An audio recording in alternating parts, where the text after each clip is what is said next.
Hi everyone, so today we're going to be making a framed button picture like this one I have here. I made this earlier and it's super easy to do. All you need is a picture frame, an empty picture frame, a blank piece of paper, a bunch of buttons, some scissors, some markers, and a glue stick. So to start off with this craft, you have your blank piece of paper, and my piece of paper is a little big for my picture frame, and yours might be too. So I'm gonna have to cut it down, and using the picture frame in the activity kits, you wanna cut 1 inch off of the short side of the paper. That's about 2 centimeters, and 1/2 inch or 1 centimeter off of the long side of your paper. And you can do this really easily using just a ruler or something straight to draw the lines, and then you're just gonna cut off those extra pieces with your scissors, and it's super easy.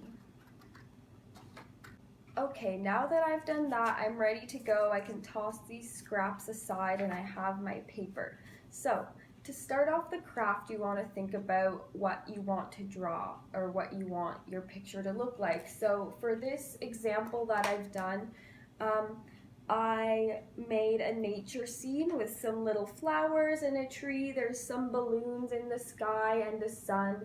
And it took a little bit for me to think about where I wanted to put my buttons and how I wanted to position them to make my picture look good. So think about what you want to draw.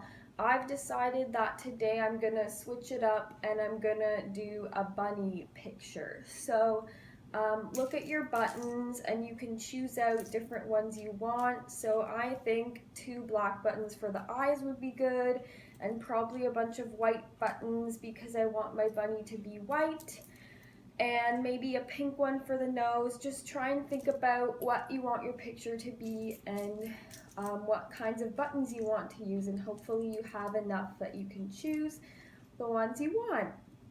And then you're gonna try and arrange them on your page, just kind of how you want your picture to look. So I have my 2 eyes beside each other, maybe making some ears. So I'm gonna go ahead and arrange them on my page.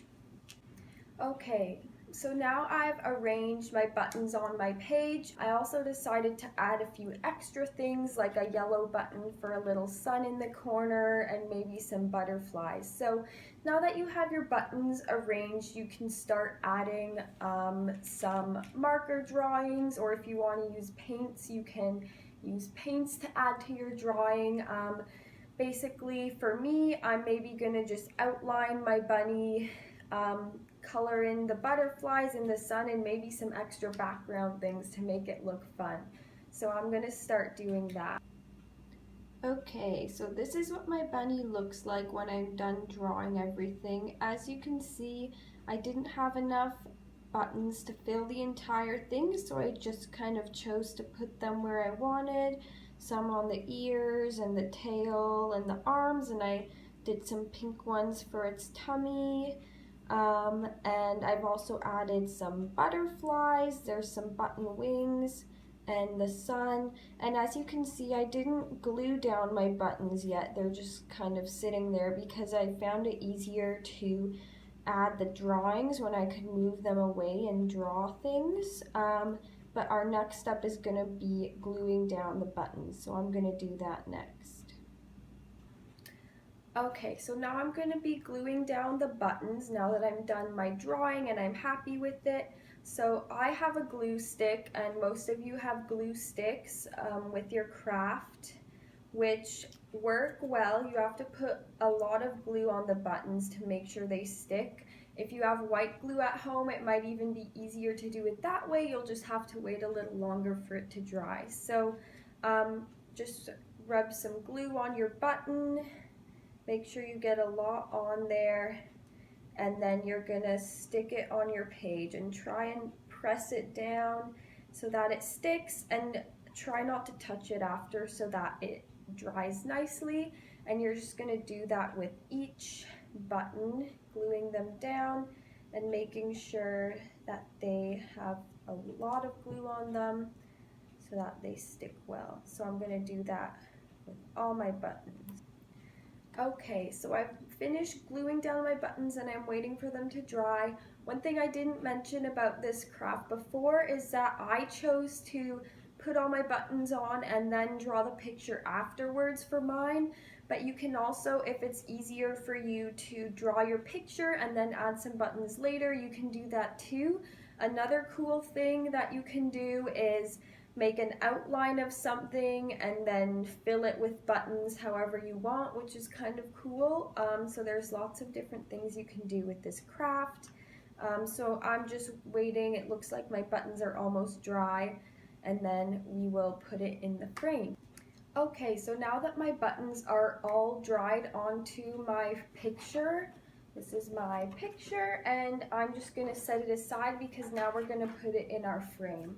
So this is the frame that I have. So first thing you want to do is take the back off your frame, and with these frames they just have metal fasteners, and you just press it and rotate it, and do that with all the fasteners, and then it'll open. So make sure you lay it down flat while you're doing that and take off all the fasteners. And if you need an adult to help you with this, I'm sure they will do that for you. Take off the back, and there's also a little border inside, but I don't want that, so I'm going to take it out. You can leave it in if you want. And then we're going to put in our button picture face down. Be careful because if your buttons aren't stuck on too well, they might fall off. Okay, so I put that in, and then I can replace the back of the frame and just do the reverse of what you did to open it. So rotate those fasteners back around, press them down, and make sure they're all closed. And there you have it, and you have your button picture in your frame. And you can pull out the stand at the back to make your picture frame stand up, and you can put it anywhere you like. So that's all for today's craft. I hope you enjoyed watching it and that you will have fun making your very own button picture frame.